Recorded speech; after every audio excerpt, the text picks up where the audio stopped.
નમસ્કાર વિદ્યાર્થી મિત્રો, આપણે આગળના વિડીયોની અંદર બધા સમીકરણો તાર્યા હતા. નિષ્ક્રમણ ઉર્જા, નિષ્ક્રમણ ઝડપ, કોઈ ગ્રહની ફરતે કોઈ ઉપગ્રહ ભ્રમણ કરતો હોય તેની કક્ષીય ઝડપ કેટલી હોય, એનો આવતકાળ કેટલો હોય, તો એ બધા સમીકરણ આપણે જોયા. તો હવે આપણે એને રિલેટેડ જે એક્ઝામ્પલ છે એ જોઈએ. તો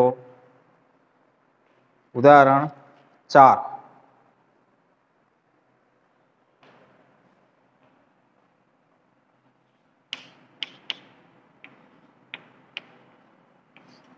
તો જો એની રકમ આકૃતિમાં દર્શાવ્યા મુજબ આર ત્રિજ્યાના બે નિયમિત ઘન ગોળાઓના દળ કેપિટલ એમ અને 4m છે અને તેમના કેન્દ્રો વચ્ચેનું અંતર 6r એટલું છે. આ ગોળાઓને સ્થિર જકડી રાખેલ છે. તો આકૃતિની અંદર દર્શાવ્યું છે એ પ્રમાણે જો આકૃતિ.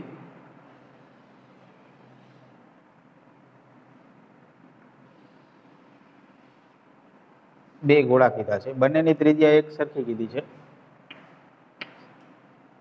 બંને કેપિટલ આર ત્રિજ્યાના ગોળા છે.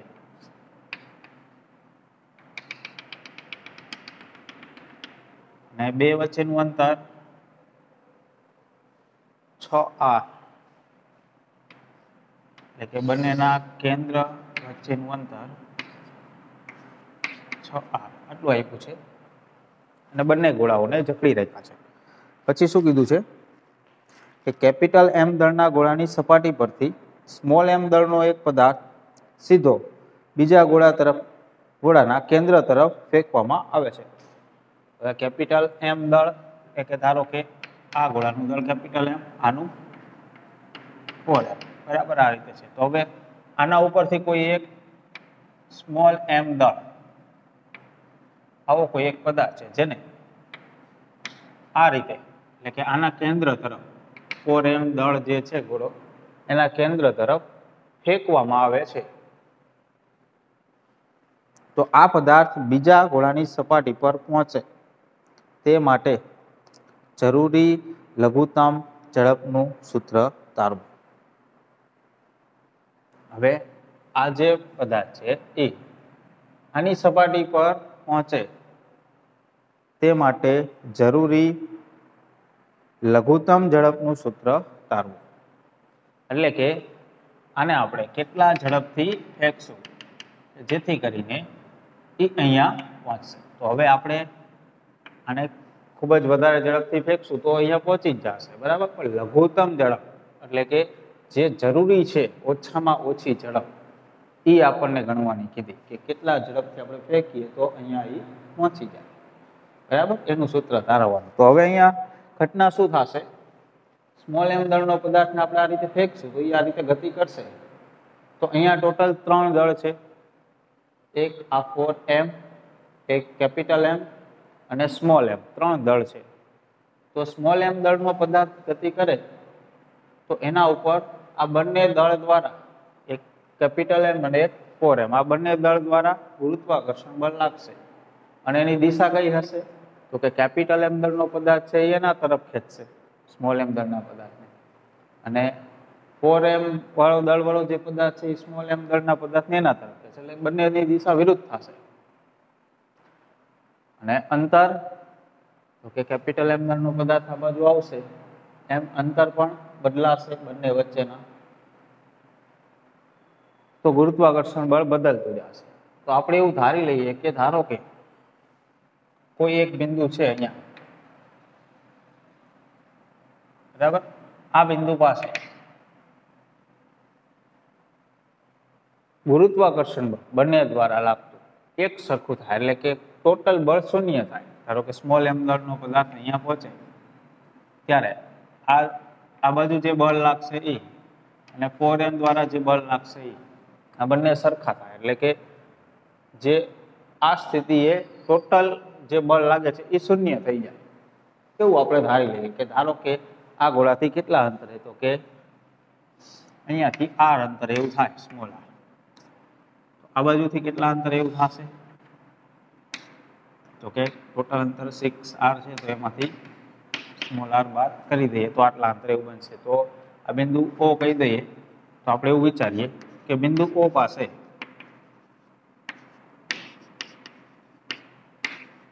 બંને ગોળા દ્વારા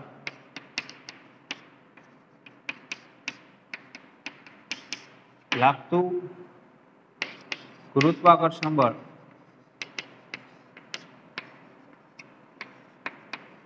સમાન બને, જેથી m દળના પદાર્થ પર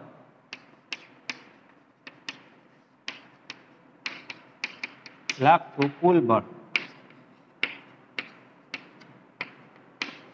શૂન્ય થાય. તો બંને ગુરુત્વાકર્ષણ બળ લખીએ આપણે તો કેટલું થશે? તો કે આ બે વચ્ચે લાગતું ગુરુત્વાકર્ષણ બળ કેટલું લખાય? તો કે g capital M small m છેદમાં r સ્ક્વેર આવું થશે. બે વચ્ચેનું અંતર આપણે r ધારી લીધું, બરાબર. આના દ્વારા લાગતું ગુરુત્વાકર્ષણ બળ કેટલું થશે? તો કે g small m capital M, અહીંયા 4m છે, બરાબર. તો 4m ટુ સ્મોલ m છેદમાં r સ્ક્વેર, એટલે અંતર કેટલું છે? 6r માઇનસ r આનો સ્ક્વેર આવું થશે.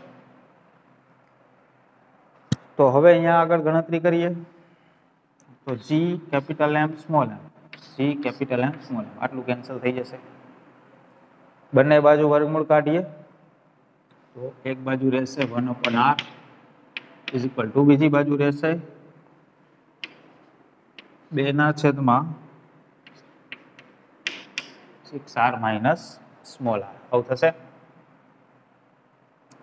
કે બંને બાજુ વર્ગમૂળ કાઢી છે એટલે પ્લસ ઓર માઇનસ પણ લખી શકીએ સમીકરણ આપણે, બરાબર.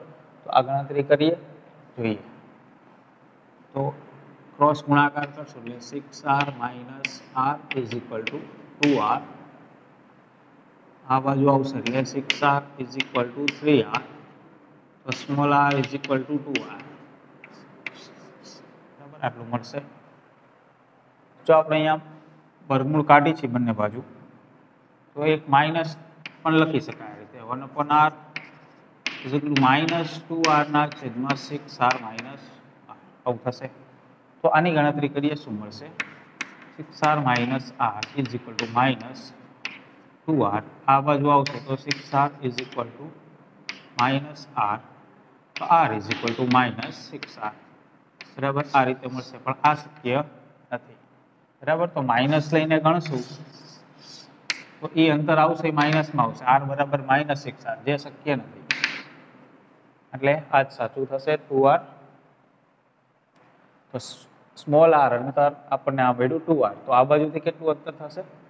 4r, બરાબર. તો આ ગોળાથી 4r અંતરે અને આ ગોળાથી 2r અંતરે જે બિંદુ છે ત્યાં સ્મોલ m દળના પદાર્થ પર લાગતું ગુરુત્વાકર્ષણ બળ શૂન્ય થઈ જશે. તો આ બિંદુ તટસ્થ બિંદુ થયું, એટલે કે આનો અર્થ એવો થયો કે આપણે આ પદાર્થને ફેંકશું આ બાજુ તો અહીંયા સુધી બળ લાગશે, આ બિંદુ સુધી, બરાબર. પછી તો આ બાજુ બળ લાગશે ખરું, પણ આકર્ષણ વધી જશે આના તરફનું, પછી આપણે બળ લગાડવાની જરૂર નથી, આપમેળે આ પદાર્થ જતો રહેશે સપાટી સુધી. એટલે કે સ્મોલ m દળના પદાર્થને અહીંયા સુધી પહોંચવા માટે જ આપણે બળ આપવું પડશે, ઉર્જા આપવી પડશે. પછી અહીંયાથી આગળ આપણે ઉર્જા આપવી પડશે નહીં, કારણ કે પછી તો આ દળ વધુ છે તેને આપમેળે એના તરફ ખેંચી લેશે, એવો અર્થ થયો અહીંયા. તો આપણે બળ અહીંયા સુધી જ લગાડવું પડશે ખાલી. તો અહીંયા ઝડપ કેટલી થઈ જશે? બંને બાજુ બળ સરખું લાગશે એટલે અહીંયા ઝડપ થઈ જશે 0, બરાબર. પછી તો કે પછી થોડુંક વધારે બળ આપ્યું હોય તો આનાથી આગળ નીકળશે પદાર્થ, તો પછી આપમેળે આકર્ષાઈ જશે. તો આપણે અહીંયા આપણને પૂછ્યું છે કેટલા ઝડપથી ફેંકવો જોઈએ, તો આ બિંદુ પાસે અને આ બિંદુ પાસે, આ બંને બિંદુ આપણે સમજી લીધા, બરાબર. તો હવે આપણે આ ઝડપ જોતી હોય તો હવે શું કરવું જોઈએ? તો કે યાંત્રિક ઉર્જા સંરક્ષણનો નિયમ લાગુ પાડીએ. એટલે કે પહેલા સપાટી પાસે કુલ યાંત્રિક ઉર્જા ગણીએ, આ બિંદુ પાસે કુલ યાંત્રિક ઉર્જા ગણીએ એટલે આપણને આ ઝડપ મળી જશે જે આપણને પૂછી છે, બરાબર. તો આ સપાટી પાસે યાંત્રિક ઉર્જા કેટલી એ ગણીએ. તો કેપિટલ M દળના પદાર્થની સપાટી પર કુલ ઉર્જા E ઇઝ ઇક્વલ ટુ કે ગતિ ઉર્જા પ્લસ સ્થિતિ ઉર્જા, બરાબર. બંને ગણવાની થશે. તો ગતિ ઉર્જા કેટલી? તો કે આપણે v જેટલા વેગથી ફેંકીએ તો ગતિ ઉર્જા કેટલી થશે? તો કે 1/2 mv². પ્લસ સ્થિતિ ઉર્જા કેટલી? તો કે પહેલા તો આ બે દળ છે એની સ્થિતિ ઉર્જા કેટલી થાય? તો કે બે વચ્ચેનું અંતર કેટલું થશે? તો કે r ત્રિજ્યા છે એટલે એટલું અંતર થશે. તો આપણે આવું લખી શકીએ માઇનસ સ્થિતિ ઉર્જા માઇનસ હશે minus g small m capital M છેદમાં બે વચ્ચેનું અંતર r બરાબર એ સ્થિતિ ઉર્જા થશે. અને બીજી સ્થિતિ ઉર્જા આની થશે, આની અને આની. તો અહીંયાથી આ અંતર કેટલું થશે અહીંયા સુધીનું? અહીંયાથી આ અંતર છે 6r, એમાંથી આ અંતર છે r. તો અહીંયાથી આના કેન્દ્ર સુધીનું અંતર કેટલું થશે? 5r. બરાબર.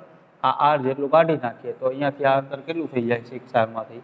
તો કે 5r જેટલું થઈ જશે. તો એના માટે આપણે શું સ્થિતિ ઉર્જા લખશું? માઇનસ g સ્મોલ m બીજું કેટલું દળ છે 4m છેદમાં અંતર 5r એટલું થશે. તો અહીંયા આપણે આ જે કિંમત લખી આ સ્થિતિ ઉર્જા લખી આ બે વચ્ચેની લખી બરાબર. અને બીજી સ્થિતિ ઉર્જા જે લખી એ આની સ્મોલ m દળની અને 4m ની આની લખી. ટોટલ સ્થિતિ ઉર્જા આટલી થશે સ્મોલ m દળના પદાર્થની. અને ગતિ ઉર્જા કેટલી હશે સપાટી ઉપર? તો 1/2 mv². તો કેપિટલ M દળના પદાર્થ માટે કુલ ઉર્જા આપણે આ રીતે લખી શકીએ.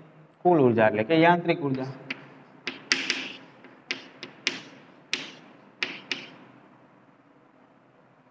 હવે એ જ રીતે આપણે યાંત્રિક ઉર્જા લખીએ અહીંયા O બિંદુ પાસે.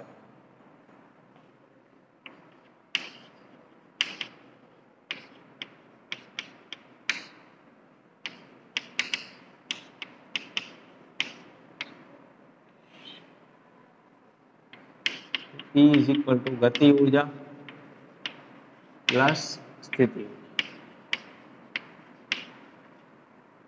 બરાબર. તો ગતિ ઉર્જા કેટલી? તો કે અહીંયા વેગ કેટલો થઈ જશે? 0, કારણ કે બંને બાજુ બળ સમાન થઈ જશે. તો વેગ 0 થઈ જશે તો ગતિ ઉર્જા 0 થશે. સ્થિતિ ઉર્જા કેટલી? તો કે અહીંયાથી હવે આ બંનેની સ્થિતિ ઉર્જા લખીએ તો આ અંતર કેટલું થશે? તો કે સ્મોલ r એટલે કેટલું અંતર છે? તો કે 2r એટલું મળ્યું આપણને બરાબર. તો સ્થિતિ ઉર્જા લખીએ શું લખાશે? Minus g capital M small m છેદમાં 2r આટલું અંતર થશે આ બે વચ્ચે. એ જ રીતે આ બે વચ્ચે લખવી હોય સ્થિતિ ઉર્જા તો શું થશે હવે? Minus g small m 4m છેદમાં હવે અંતર કેટલું થશે આ બે વચ્ચેનું? તો કે અહીંયાથી આ અંતર 2r હોય તો અહીંયાથી આ અંતર કેટલું હોય? ટોટલ અંતર 6r છે બરાબર. તો 4r અંતર થશે આ બે વચ્ચેનું અંતર 4r. તો એની ગણતરી કરી નાખીએ કેટલું થશે ટોટલ? માઇનસ દશા લઈશું તો અહીંયા 2 આવશે. જો કે આ કેન્સલ થઈ જશે પહેલા તો 4 બરાબર. પછી કેટલું વધશે? અહીંયા 2 વધશે એટલે 2 અહીંયા ગુણાશે એટલે 3gm m છેદમાં 2r બરાબર આટલું થશે. તો આપણને O બિંદુ પાસે યાંત્રિક ઉર્જા મળી ગઈ અને સપાટી ઉપર આપણે યાંત્રિક ઉર્જા ગણી લીધી. તો યાંત્રિક ઉર્જા સંરક્ષણના નિયમ મુજબ આપણે સરખાવી શકીએ.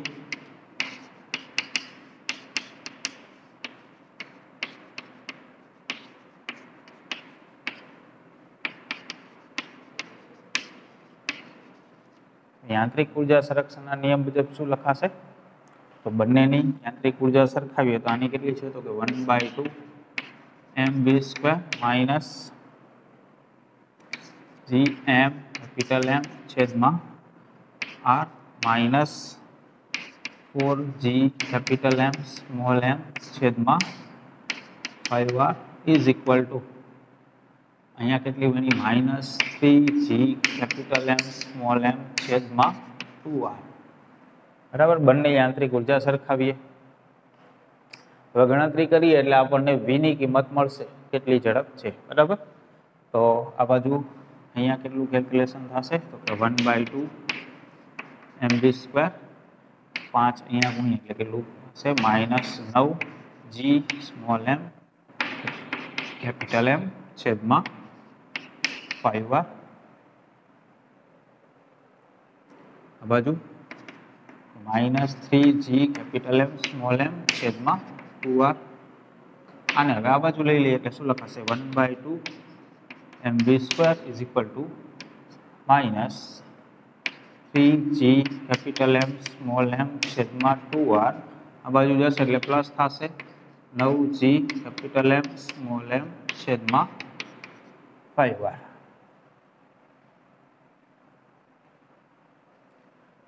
તો અહીંયા લસા લઈ લઈએ તો 1/2 mv² ઇઝ ઇક્વલ ટુ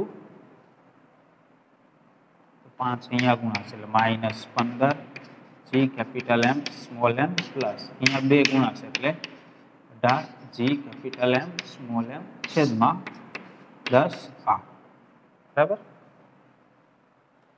તો ઉપર ગણતરી કેટલી થશે આ -15 આ +18 એટલે 3 વધશે તો 1/2 mv² is equal two +3g capital M small m છેદમાં 10r શું થશે હવે અહીંયા કેટલું કેન્સલ થાય કરીએ સ્મોલ m કેન્સલ થઈ જશે અહીંયા આ 2 કેન્સલ થઈ જશે એટલે કેટલું આવશે 5 બરાબર તો v બરાબર કેટલું લખાશે v² બરાબર એટલું તો v ઇઝ ઇક્વલ ટુ વર્ગમૂળની અંદર 3g કેપિટલ M છેદમાં 5r બરાબર આટલું થશે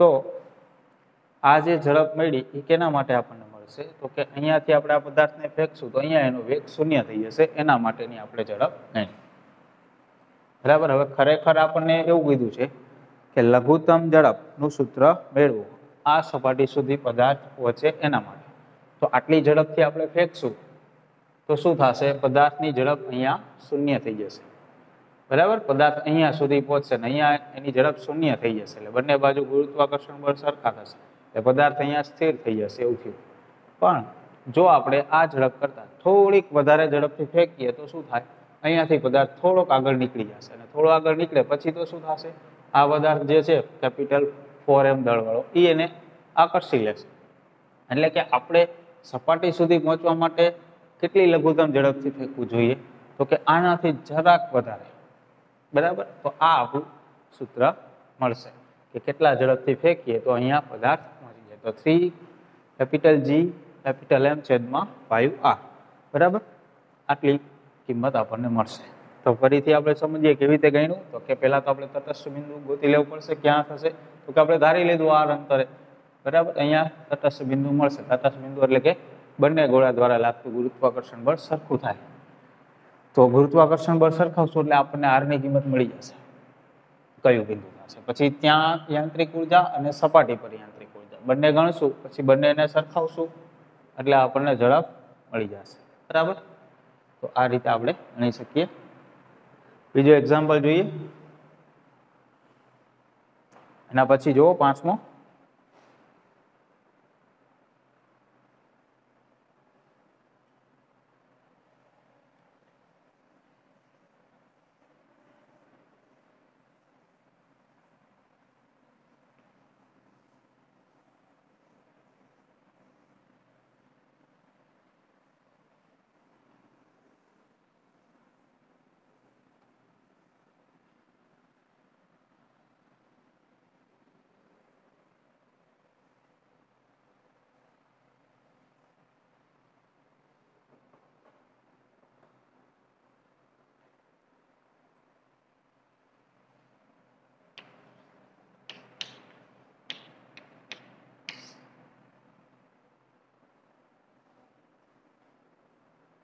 મંગળ ગ્રહને 2 ચંદ્રો છે ફોબસ અને ડેલ્મોસ જે રીતે પૃથ્વીનો ઉપગ્રહ ચંદ્ર છે એવી રીતે મંગળના 2 ઉપગ્રહ છે એ બંનેના નામ આપ્યા છે ફોબસ અને ડેલ્મોસ તો પેલું ફોબસનો આવતકાળ 7 કલાક અને 39 મિનિટ છે અને કક્ષીય ત્રિજ્યા 9.4 × 10⁻³ કિલોમીટર છે તો મંગળનું દળ શોધો. આપણને કિંમત આપી ફોબસ ઉપગ્રહ માટે એનો આવતકાળ 7 કલાક અને 39 મિનિટ અને એની કક્ષીય ત્રિજ્યા 9.4 ગુણ્યા 10⁻³ કિલોમીટર. તો મંગળનું દળ શોધો. દળ ગણવાનું કીધું પહેલા તો, બરાબર. બીજું પણ આગળ ગણવાનું કીધું છે, પહેલા આપણને આટલું ગણવાનું કીધું. તો પહેલા દળ ગણીએ. તો આવતકાળ આપ્યો છે, ત્રિજ્યા આપી છે અને દળ પૂછ્યું છે. તો આપણે સમીકરણ કાઢ્યું તો આવતકાળનું અને આ ત્રિજ્યા વચ્ચેનું જે સમીકરણ આપણને શું મળતું હતું કે t² = 4π² gm × r², બરાબર. આ રીતે મળતું હતું. તો અહીંયા t² ચલે છે r3 એવું આપણે કીધું હતું, જે કયો નિયમ દર્શાવે છે? કેપ્લરનો ત્રીજો નિયમ, બરાબર. તો આ સમીકરણ છે, આના ઉપર આપણે જોઈએ, આપણી પાસે બધી કિંમતો છે, આપણને દળ મળી જશે મંગળનું, બરાબર. તો કેપિટલ M = શું થશે? તો કે 4π² r³ છેદમાં કેપિટલ G × t². તો આની અંદર દરેક કિંમત આપણે મૂકી દઈએ. 4 × π એટલે 3.14 એનો સ્ક્વેર, r એટલે અહીંયા આપણને કિલોમીટરમાં આપ્યું છે, તો મીટરમાં લેવાનું થશે. 9.4 ગુણ્યા 10⁻³ કિલોમીટર કીધું છે, તો 6 મીટર થઈ જશે છેદમાં, અને એનો ઘન g એટલે કે 6.67 ગુણ્યા 10⁻11 ગુણ્યા t એટલે આવતકાળ જે આપ્યું છે 7 કલાક 39 મિનિટ, જેને આપણે સેકન્ડમાં લેવું પડશે, બરાબર. તો 39 મિનિટ અને 7 કલાક કીધી છે, તો આપણે આવી રીતે લખી શકીએ 7 કલાક અને 39 મિનિટ એટલે +39/60 આવું થશે. આ કલાકમાં ફરી જશે, મિનિટ જે છે એ 60 વડે ભાગશું એટલે, તો આટલી કલાક થઈ. તો આ કલાક જે છે આના ગુણ્યા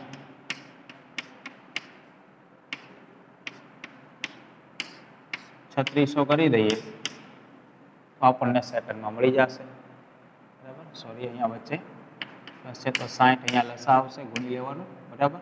અને કેલ્સીની અંદર ગણતરી કરી નાખવાની, એટલે આ સેકન્ડમાં આપણને મળશે. એ કિંમત પછી અહીંયા આપણે લેવાની થશે. તો એ કિંમત આવશે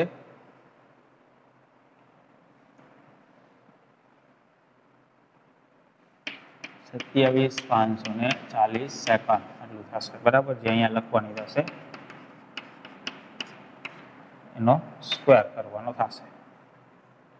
તો આ બધી ગણતરી કરી નાખો કેલ્સીની અંદર, એટલે આપણને મંગળનું દળ મળી જશે, જે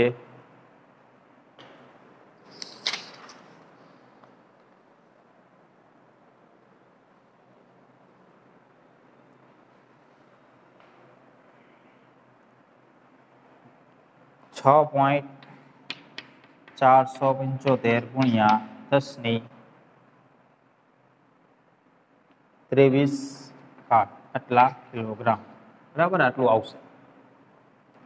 તો આપણને અહીંયા મંગળનું દળ ગણવાનું કીધું હતું, જે આપણને આ રીતે મળી જશે. એ જ રીતે હવે આપણે ગણીએ બીજો પ્રશ્ન. શું કીધું છે? તો કે પૃથ્વી અને મંગળ સૂર્યની આસપાસ વર્તુળાકાર કક્ષામાં ભ્રમણ કરતા, તો પૃથ્વીની કક્ષીય ત્રિજ્યા કરતા મંગળની કક્ષા 1.52 ગણી છે, તો મંગળના વર્ષની લંબાઈ કેટલા દિવસ હશે? તો અહીંયા આપણને બીજી ગણતરી કરવાની કીધી છે પૃથ્વી અને મંગળ માટે, બરાબર. બંને સૂર્યના ફરતે ભ્રમણ કરે છે, તો પૃથ્વી અને મંગળ માટે કક્ષીય ત્રિજ્યા વિશે કીધું છે કે પૃથ્વીની કક્ષીય ત્રિજ્યા કરતા મંગળની કક્ષા 1.52 ગણી છે. ધારો કે પૃથ્વી માટે આપણે R1 કહીએ અને મંગળ માટે R2 કહીએ. બંનેની કક્ષીય ત્રિજ્યા R1 અને R2 કહીએ તો R2 ની જે કિંમત છે એ R1 કરતા 1.52 ગણી છે આવું કીધું. તો R2 = 1.52 R1 આવું લખી શકીએ. તો મંગળના વર્ષની લંબાઈ કેટલા દિવસની થશે? તો અહીંયા આપણને પૂછ્યું મંગળના વર્ષની લંબાઈ, એટલે કે મંગળનું વર્ષ. આપણને ખબર છે પૃથ્વીનું વર્ષ 365 દિવસ, બરાબર. એટલે કે પૃથ્વી સૂર્યના ફરતે 365 દિવસમાં એક ભ્રમણ પૂરું કરે. તો મંગળ કેટલા સમયમાં સૂર્યના ફરતે એક ભ્રમણ પૂરું કરશે? એટલે કે બંનેના આવતકાળ માટે. તો પૃથ્વીનો આવતકાળ T1 જે છે 24 કલાક, તો મંગળનો આવતકાળ કેટલો આ પૂછ્યું આપણને. સોરી, 24 કલાક એટલે એની ધરી ઉપર થયું. અહીંયા આપણને સૂર્યના ફરતે કીધું છે એટલે 365 દિવસ, બરાબર. એ થશે. ધરી ઉપર આવતકાળ કેટલો છે પૃથ્વીનો? તો કે 24 કલાક, પણ સૂર્યના ફરતે અહીંયા કીધું છે એટલે કેટલું આવશે? 365 દિવસ. તો આવતકાળ અને ત્રિજ્યા વચ્ચેનો સંબંધ તો કે T² છેલ્લે છે R નો ઘન, બરાબર. જે આ સમીકરણની અંદર આપણે જોયું, જે કેપ્લરનો ત્રીજો નિયમ છે. તો આ રીતે આપણે લખવું હોય તો હવે શું લખી શકીએ? તો કે મંગળ માટે T2 એનો સ્ક્વેર છેદમાં પૃથ્વી માટે T1² is equal two R2 નો ઘન R1 નો ઘન. આવી રીતે ગુણોત્તર લખી શકીએ. આપણે T2 ની કિંમત ગણવી છે તો T2² ઇઝ ઇક્વલ ટુ શું લખાશે? R2 નો ઘન છેદમાં R1 નો ઘન ગુણ્યા T1², આવું લખાશે. અહીંયા આપણને આ કિંમત આપી છે R2 is equal two 1.52 R1, બરાબર. તો અહીંયા આપણે આવી રીતે લખી શકીએ. આ બંનેનો ઘન છે તો આપણે આખાનો ઘન આવું લખી શકીએ. તો R2 ની જગ્યાએ આપણે લખી શકશું T2² is equal two R2 બરાબર 1.52 R1 છેદમાં R1 આખાનો ઘન ઇન્ટુ T1², આવું થશે. અહીંયા R1 કેન્સલ થઈ જાય હવે. તો 1.52 નો ઘન ઇન્ટુ T1². તો T1 ની કિંમત આપણને ખબર છે, બરાબર. તો કિંમત મૂકશું એટલે આપણને T2² બરાબર મળશે. તો T2² ઇઝ ઇક્વલ ટુ 1.52 નો ઘન T1 એટલે કેટલું છે? 365 દિવસ. તો જવાબ એ દિવસમાં જ આવશે, બરાબર. હવે જે આવશે કિંમત એનું વર્ગમૂળ કાઢવું પડશે એટલે T2 મળશે. તો ગણતરી કરો LC ની અંદર કેટલું થશે?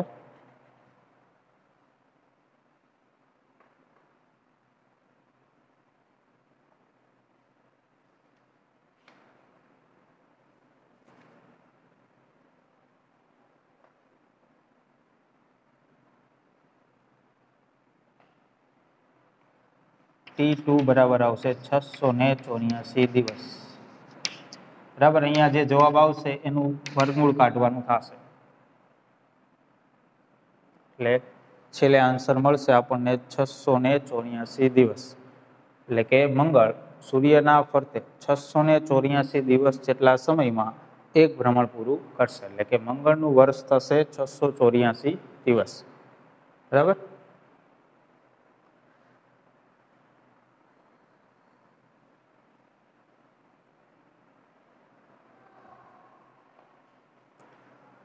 તો આવતકાળનું જે સમીકરણ છે એના ઉપરથી અહીંયા એના આ ત્રિજ્યા વચ્ચે સંબંધ આપી દીધો છે. તો સરળતાથી ગુણોત્તર લઈશું એટલે એક કિંમત છે તો બીજી કિંમત મળી જશે, બરાબર. કંઈ એમાં નવું નથી. સૂત્ર યાદ રાખવાનું આવતકાળવાળું T² is equal to 4π² G capital M R નો ઘન. અહીંયા કેપિટલ M છે એ કેન્દ્રમાં રહેલું દળ છે, બરાબર. એટલે કે આવી રીતે કે જે કેન્દ્રમાં હશે એનું દળ એના ફરતે કોઈ એક ઉપગ્રહ ભ્રમણ કરે છે એનું દળ સ્મોલ m છે, બરાબર. તો આ અંતર r છે અને એનો આ પદાર્થ છે એનો આવતકાળ t છે. તો et અને આ r વચ્ચેનો સંબંધ છે T² ઇઝ ઇક્વલ ટુ આપણે કેટલું લખી છે 4π² છેદમાં gm ઇન્ટુ r² r નો ઘન આવું લખી છે. તો આની અંદર જે કેન્દ્ર ઉપર રહેલો છે એનું દળ આ છે, જે ગ્રહ જે છે કેન્દ્ર ઉપર રહેલું છે, અને આવતકાળ કેનો છે તો કે ઉપગ્રહનો છે, બરાબર. આર તો કે ત્રિજ્યા છે ઉપગ્રહની, જે વર્તુળાકાર કક્ષીય ત્રિજ્યા એવું પણ આપણે કહીશું. આ દળ છે એ કેન્દ્રમાં છે એનું છે, બરાબર, ઉપગ્રહનું નથી. આ એ એક ખાસ ધ્યાન રાખવું.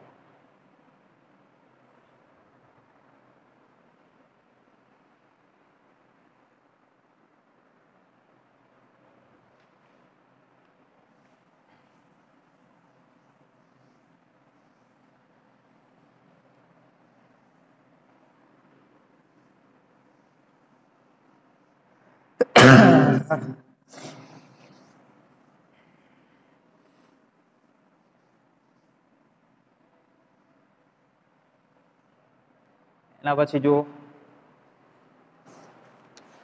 ઉદાહરણ 6.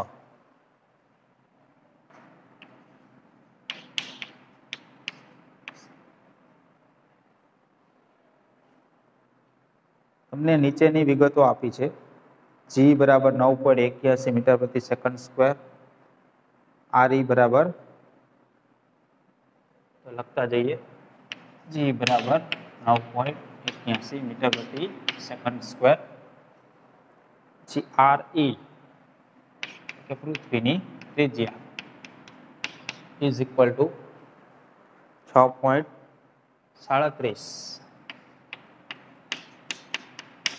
10⁶ મીટર. ચંદ્રનું અંતર અને ચંદ્રના પરિભ્રમણનો આવતકાળ, એટલે કે ચંદ્રનું પૃથ્વીથી અંતર, બરાબર, એટલે કે એ ત્રિજ્યા, કક્ષીય ત્રિજ્યા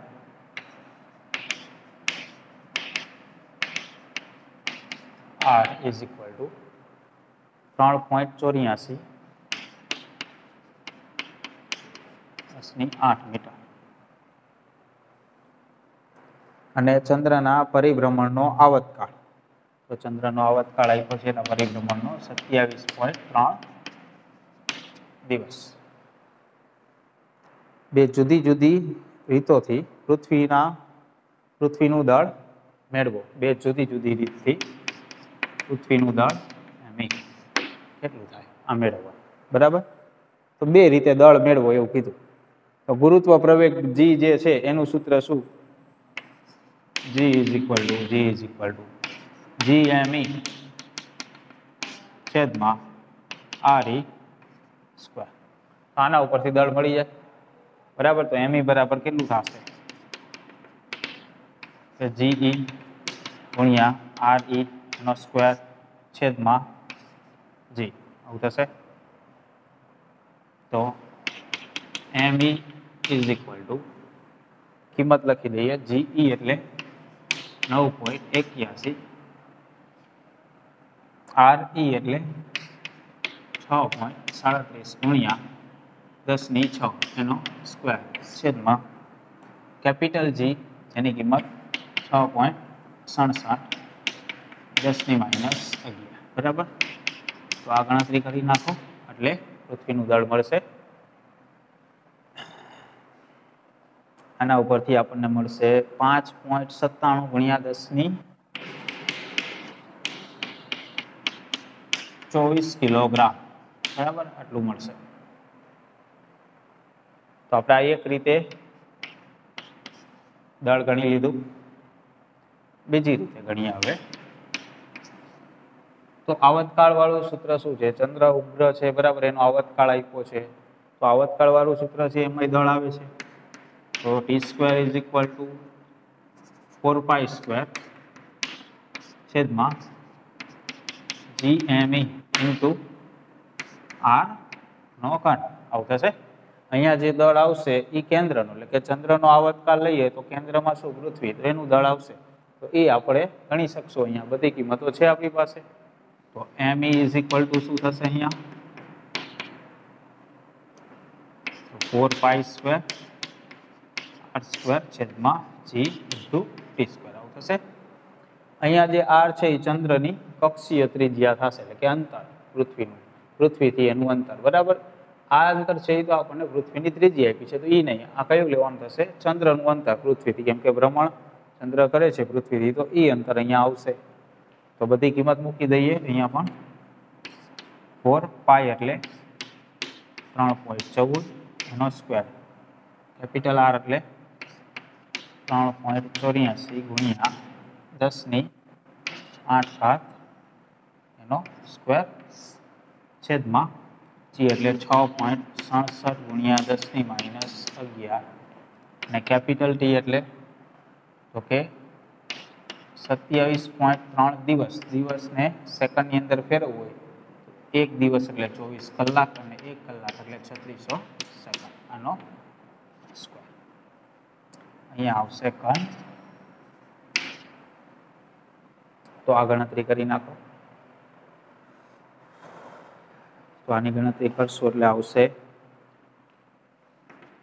6.02 ગુણ્યા 10⁻24 કિલોગ્રામ. બરાબર. તો બે જુદી જુદી રીતે દળ ગણવાનું કીધું હતું. બંને એક ગુરુત્વ પ્રવેગના સમીકરણ ઉપરથી આપણે મેળવ્યું અને એક આવતકાળના સૂત્ર, ચંદ્રના આવતકાળના સૂત્ર પરથી. જો બંને કિંમતમાં બહુ લાંબો ડિફરન્સ નથી. બરાબર. 5.97 એટલે એપ્રોક્સિમેટ 6 જ કહેવાય અને 6.02 એટલે એ એપ્રોક્સિમેટ 6 જ કહેવાય. તો આપણે સામાન્ય રીતે પૃથ્વીનું દળ કેટલું લઈએ તો કે 6 ગુણ્યા 10⁻24 લઈએ તો બંને કિંમત નજીક જ મળે છે.